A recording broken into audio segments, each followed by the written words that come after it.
welcome once again to our channel Eklavya Academy Kasganj, the platform realising dreams. आज के इस video में हम 20 रीजनिंग के क्वेश्चंस की प्रैक्टिस जो है वो एक सेट लगाने वाले हैं।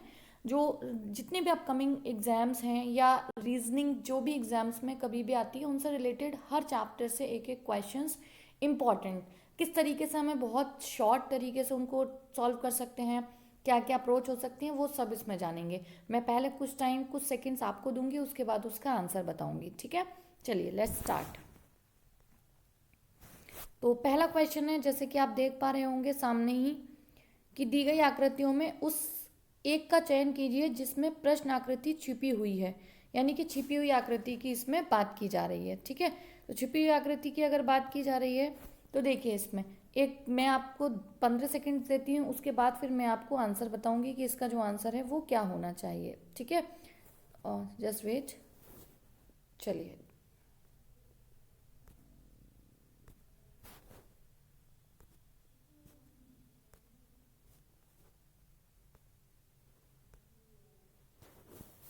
देखते हैं। इसका जो सही आंसर है वो है बी ऑप्शन।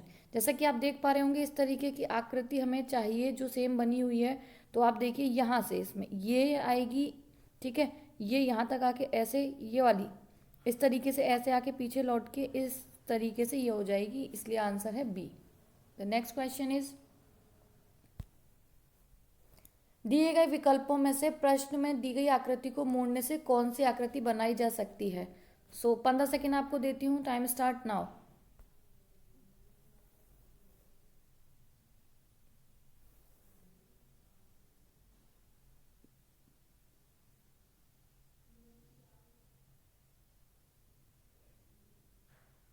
चलिए देखते हैं आंसर। देखिए ये खुला पासा है एक तरीके से, जो विपरीत होते हैं, यानी विपरीत का मतलब है ये एक दूसरे के विपरीत, ये एक दूसरे के विपरीत, ये और विपरीत कभी एक साथ नहीं आएंगे। तो देखिए अगर ये आ गया है तो इसके साथ ये ब्लैंक वाला नहीं आना चाहिए था, ये ऑप्शन नहीं होगा। और ये भरा हुआ है और एक ये है, यानी अगर हम 1 2 3 4 इन पे डालेंगे तो 1 के अपोजिट 3 है और 2 के अपोजिट 4 कॉलम है। अगर हम इनको 1 2 3 4 ले लेंगे तो ठीक है। फिर उसके बाद क्रॉस और ये लाइन एक साथ नहीं आनी चाहिए थी, ना ये ऑप्शन होगा ना ये ऑप्शन होगा, तो answer is D. Next question, यदि एक दर्पण रेखा ए बी पर रखा जाता है तो कौन सी उत्तर आकृति दी गई आकृति का प्रतिबिंब होगी। आपका क्वेश्चन जो है वो सामने है, आप देखिए और आंसर सोचिए। बस ये 5 सेकंड का क्वेश्चन है, इससे ज़्यादा आपको नहीं मिलने चाहिए इसमें।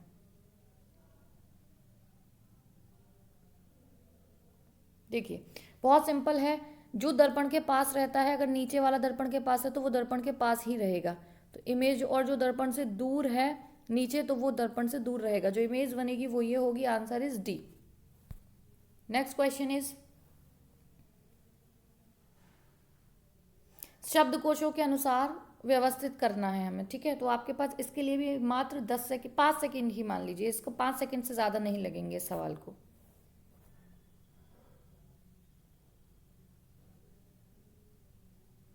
देखिए सी से हम नहीं डिसाइड कर सकते तो नेक्स्ट लेटर पे आते हैं, और नेक्स्ट लेटर है ओ एल ओ ए। सब में तो सबसे पहले ए आएगा, तो फोर्थ वाला कंफर्म है, तो फोर्थ वाला केवल सी ऑप्शन में, answer is C. Next question, तस्वीर की एक महिला की ओर इशारा करते हुए अमित ने कहा, वह मेरी माँ के एकमात्र पोते की माँ है।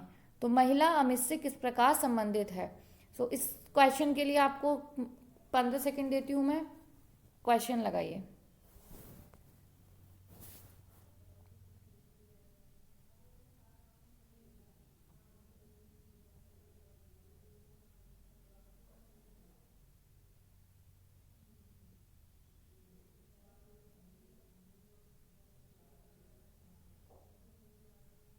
चलिए ये क्वेश्चन लग चुका होगा अब तक। देखिए अमित ने कहा एक महिला को देख के कि वह मेरी माँ के, मान लीजिए कि एक कोई व्यक्ति है, पुरुष है, वो कह रहा है वह मेरी माँ के एकमात्र पोता। तो अगर पुरुष की माँ का कोई एक ही पोता है तो इसका मतलब उसी का बेटा होगा जो व्यक्ति कह रहा है। ठीक है, क्योंकि एकमात्र पोता है और पोते की माँ है। ठीक है, तो एकमात्र पोता यानी कि उसी के बेटे की माँ, उसकी कौन हुई, पत्नी। तो answer is D. Next question, यदि बी गुणा करने को दर्शाता है, सी घटाने को दर्शाता है, यानी कि बी का जो मतलब है वो गुणा है सी का जो मतलब है घटाना है, ए का मतलब जोड़ है और डी का मतलब विभाजित है। इसका जोड़ है और डी का मतलब जो है वो डिवाइड। ठीक है, तो कौन सा समीकरण सही है? इस क्वेश्चन के लिए आपको मिलते हैं 15 सेकेंड्स।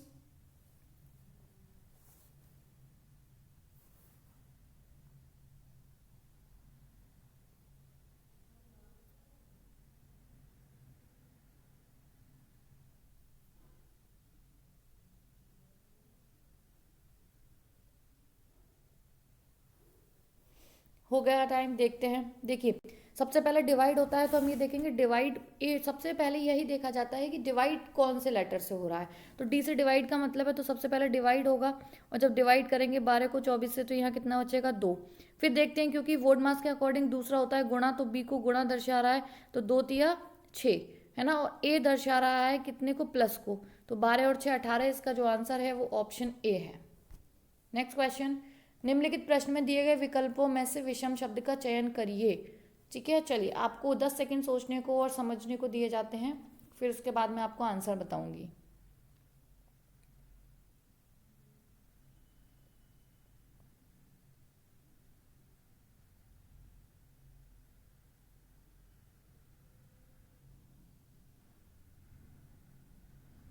चलिए, हो गया आपका टाइम। देखते हैं, समाचार पत्र, जनरल, उपन्यास और पत्रिका। इसका जो आंसर है वो उपन्यास है, और उसका रीजन ये है कि समाचार पत्र, जनरल और पत्रिका एक प्रकार से मैगजीन्स हैं, उपन्यास एक प्रकार की बुक है, इसलिए वो अलग है। आंसर है उपन्यास। नेक्स्ट क्वेश्चन, नीचे एक घन की 3 स्थितियां दी गई हैं, तो 5 के फलक के विपरीत फलक पर कौन सी संख्या होगी? सोचने के लिए आपको 10 सेकंड दिए जाते हैं, क्योंकि ये 10 सेकंड से ज्यादा का सवाल नहीं है।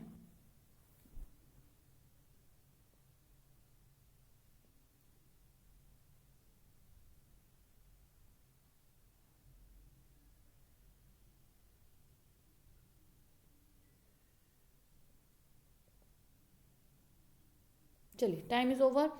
देखते हैं, कहाँ पूछी गई 5। तो देखिए, इसमें सबसे इजी जो तरीका होता है वो देखने का होता है कि अगर हम इसमें से कॉमन निकालना है। देखिए, 5 जो है वो एक ही पासे में जो संख्याएं बराबर में लिखी होंगी वो कभी विपरीत नहीं होती।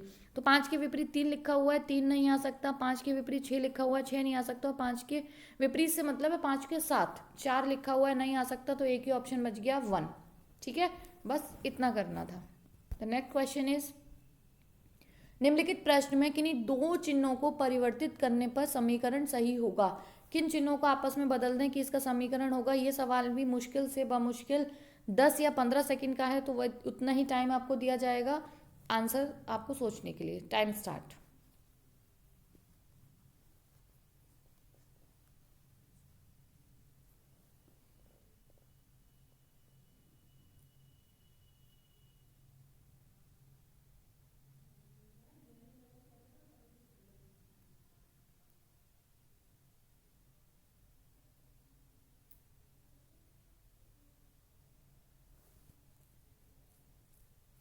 चलिए, टाइम ओवर।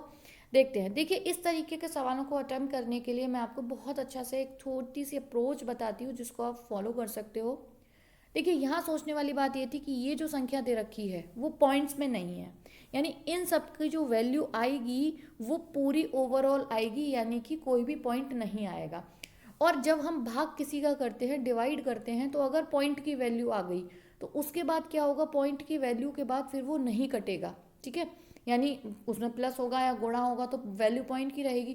तो सबसे पहले हमें देखना था कि गुणा और भाग को चेंज करना कहा है। तो देखिए, अगर यहाँ पे गुणा रहेगा 17 और 51 का, पहले तो ये बहुत वैल्यू पहुंच जाएगी। ठीक है, फिर दूसरी चीज़ ये है कि यहाँ पे जो भाग दे रखा है 6 और 17 का, तो यहाँ तो 6/17 आप समझ रहे हैं ना कि कितनी पॉइंट की वैल्यू हो जाएगी। ठीक है ना, तो इसलिए यहाँ ऐसा नहीं कर सकते। इसका मतलब हमें देखते समझ आ गया कि डिवाइड के स्थान तो बदलना ही बदलना है। और डिवाइड का स्थान आप देखोगे तो भाई 17 और 51 का गुणा तो नहीं कर सकते, बहुत बड़ी वैल्यू होगी। तो इसका मतलब यहाँ जो है वो छोटी वैल्यू करनी है, तो 17 51 से डिवाइड हो जाएगा पूरी तरीके से। तो हमें पता लगभग जो आइडिया है वो यही है कि इन दोनों के चिन्हों को आपस में बदल देना चाहिए। हम एक बार वैल्यू रख के देखेंगे, अगर 17/51 हो जाएगा तो 17 × 51 1/3 हो जाएगा। यहाँ अगर गुणा का आ जाएगा तो 1/3, यानी कि 6 × 1/3 जब होगा तो ये कटेगा तो 2 बचेगी वैल्यू। और जब 2 बचने के बाद 6 और 2 8 और 8 में से 12 गए तो माइनस के 4, तो आंसर इज ए। ठीक है, तो इसमें सबसे पहले आप डिवाइड देखिए, डिवाइड कहाँ पे हो रहा है और उससे कहीं पॉइंट की कोई वैल्यू तो नहीं बन रही। ठीक है, द नेक्स्ट क्वेश्चन इज, आपको एक तरीके से निम्नलिखित प्रश्न में दिए गए विकल्पों में से संबंधित संख्या का चयन कीजिए। सादृश्यता का सवाल है, तो इसके लिए भी आपको ज़्यादा टाइम नहीं, बस सेकंड्स सोचना है, 10 to 15 सेकेंड्स, और उसके बाद आपका आंसर बताया जाएगा।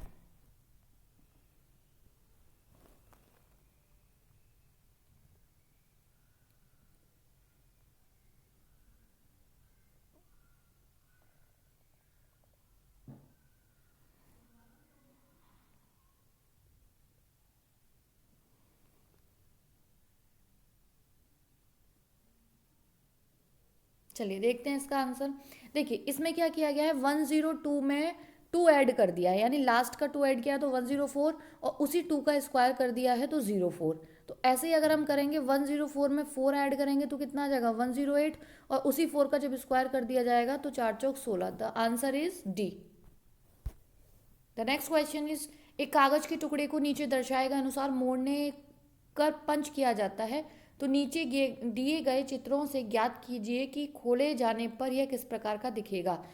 इसके लिए भी आपको 10 सेकेंड या 15 सेकेंड के बीच का जो टाइम है वो बहुत ज़्यादा सफिशियंट है। Let's start.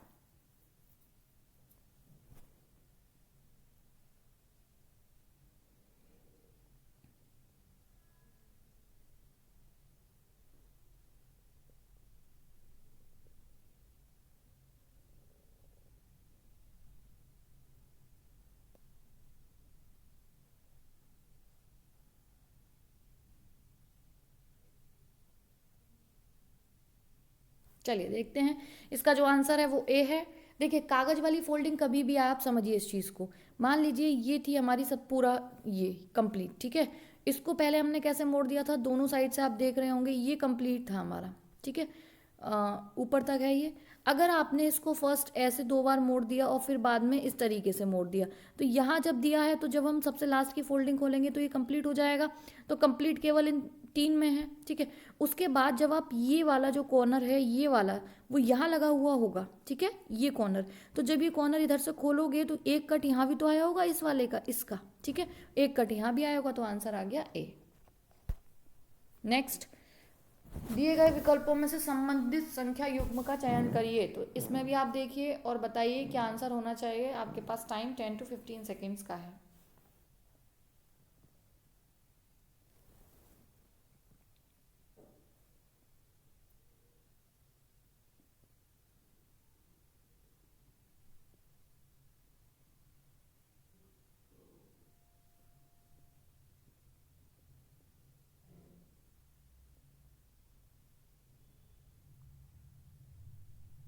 चलिए ओवर देखते हैं। देखिए इसमें क्या किया गया है, 5 और 3 को ऐड कर दिया है स्टार्टिंग में, तो 8 हुआ, और 8 को जब हम डिवाइड करेंगे 4 से तो 2 आया। इसी टाइप से ऐसा कौन सा ऑप्शन है जिसमें हम ऐड करने के बाद उसी संख्या, देखो 1 और 0 को ऐड करेंगे 1 आएगा, तो ये ऑप्शन बेकार है, क्योंकि फिर उसको हम 2 से डिवाइड करेंगे तो 1/2 हो जाएगा। 5 और 5 10, 10 को तो 13 से जाएगा ही नहीं। 8 और 8 16, 16 को जब 4 से डिवाइड करेंगे तो यहाँ 4 होना चाहिए था। और 9 और 9 18, और 18 को जब हम 9 से डिवाइड करेंगे तो 2 आएगा। ये रूल फॉलो हो रहा है इसमें, so the answer is D. Next question, जिस प्रकार राम सीता से संबंधित है उसी प्रकार अभिमन्यु किससे संबंधित है। देखिए ये तो डायरेक्ट है कि आपको पता होना चाहिए, जिस प्रकार राम की पत्नी सीता थी उसी प्रकार अभिमन्यु की पत्नी कौन थी। तो जिसको पता है वो तो देख के आंसर कर देगा, परीक्षित, सुभद्रा, उत्तरा और उर्वी। जिसको नहीं पता तो उसको नहीं पता, इसमें टाइम लेने की बात ही नहीं है। इसका आंसर है उत्तरा, अभिमन्यु की पत्नी। तो नेक्स्ट क्वेश्चन इज, 2 कथनों के बाद 3 निष्कर्ष हैं, 1 2 3। ठीक है, दिए गए कथनों को सत्य मानिए भले ही वे सर्वज्ञात तथ्यों से भिन्न प्रतीत हों, और इसके बाद निर्णय लेना है कि दिए गए कौन से निष्कर्ष दिए गए कथनों को तार्किक रूप से अनुसरण करते हैं। ये एक चैप्टर है न्याय निगमन, उससे सवाल है, तो देखते हैं। इसके लिए आपको मैं 10 सेकेंड्स देती हूँ, बहुत ईजी, 15 सेकेंड्स। ठीक है, चलिए आप जल्दी से इसका डायग्राम बना के देखिए और फिर देखिए बताइए।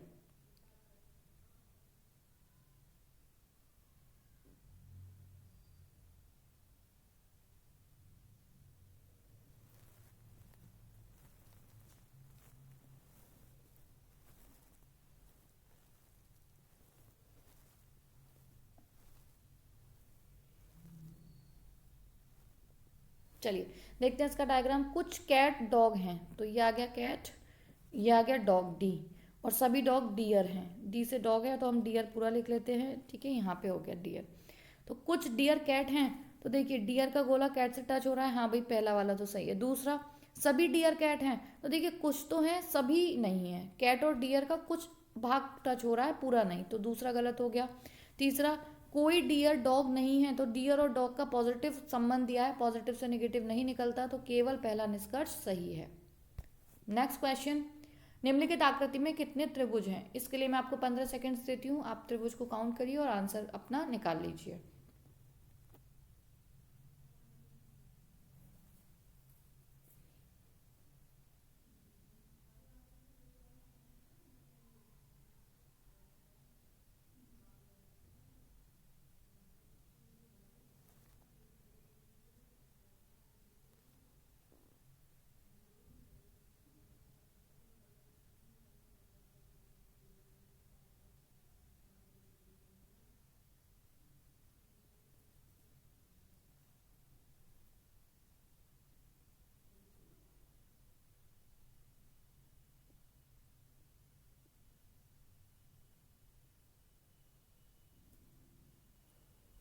देखते हैं क्या आंसर होगा। तो देखिए सबसे पहले इस तरीके के क्वेश्चन में क्या करिए कि इमेजेस को हमेशा अलग कर लीजिए। अलग से मतलब है, पहले अगर मैं केवल इतनी इमेज का निकालूंगी तो देखिए कितना आंसर आएगा, 1 2 3 4 5 6 7, मतलब जब 2 हैं तो 4 गुना तो हो ही जाएंगे 8। उसके बाद आप देखेंगे ये लाइन से 2 इधर बन रहे हैं, यानी एक ये और एक इस लाइन से एक ये, तो टोटल मिला के कितने और बन रहे हैं 4, तो 8 और 4 12, तो केवल इसी इमेज से बन रहे हैं। ये वाली अगर केवल ये इमेज होती तो ठीक है। उसके बाद हमें ये वाली इमेजेस और दे रखी हैं, ये जो एक दूसरे को काट रही हैं, तो 2 इससे बने, 2 इससे बने, 2 इससे बने, 2 इससे बने, 8 और बन रहे हैं, टोटल हो गए 20।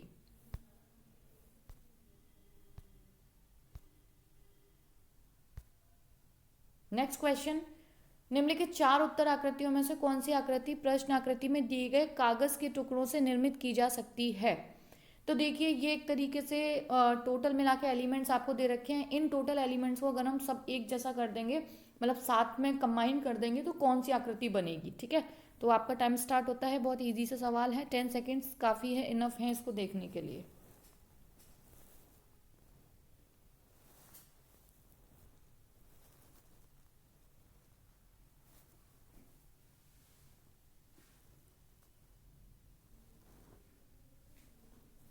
चलिए देखते हैं। देखिए ये वाला जो एलिमेंट है ना, इस एलिमेंट का है, ये एलिमेंट ए में नहीं दिख रहा, और ये एलिमेंट सी में भी बहुत पतला है, और डी में भी इसका सही इमेज नहीं है। तो आप देखेंगे और बाकी सारी इमेजेस तो सेम है, ये हमें सब में मिल रहा है, ये हमें मिल रहा है कि देखिए ये वाला मिल गया इस तरीके से, यानी एक त्रिभुज मिल गया। आप देखेंगे इमेजेस को तो आपको ये कंप्लीट दिखेगा, तो इसका जो आंसर है वो है बी। नीचे दिए गए विकल्पों में विषम शब्द का चयन करिए। आई थिंक ये क्वेश्चन रिपीट हो गया है, इसे छोड़िए। यदि 1 जनवरी 2013 का बुधवार है तो 2 जनवरी 2014 को सप्ताह का कौन सा दिन होगा? और आपको समय मिलता है केवल 10 सेकंड का। जिन्होंने रीजनिंग का पूरा कंप्लीट कर रखा है उनके लिए प्रैक्टिस सेट्स में कुछ सेकंड्स के ही सवाल हैं, ठीक है। तो प्रैक्टिस वालों के लिए ये प्रैक्टिस सेट है जिनकी रीजनिंग कंप्लीट है। तो बस 10 सेकंड के समय में आपका आंसर हो जाना चाहिए, इवन विदाउट कॉपी पेन।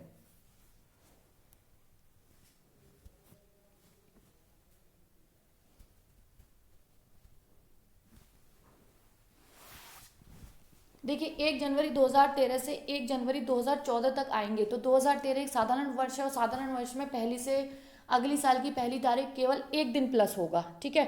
तो एक दिन प्लस होगा, और 2 जनवरी में 2 दिन प्लस हो जाएंगे, तो बुधवार में जब हम 2 दिन प्लस करेंगे तो आंसर आ जाएगा शुक्रवार। बस इतना करना है, ठीक है।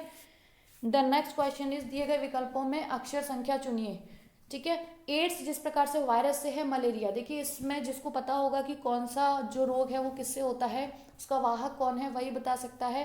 तो एड्स वायरस से होता है, और मलेरिया जो है वो होता है प्रोटोजोआ से। So the answer is a, ठीक है। तो इस तरीके से ये थे हमारे 20 क्वेश्चंस, जो आई थिंक बिना कॉपी पेन के भी सॉल्व, इनको सिर्फ अगर आपकी अच्छी प्रैक्टिस है तो कर सकते हैं। अगर आपको किसी क्वेश्चन में कहीं डाउट है तो कमेंट बॉक्स में लिखिए।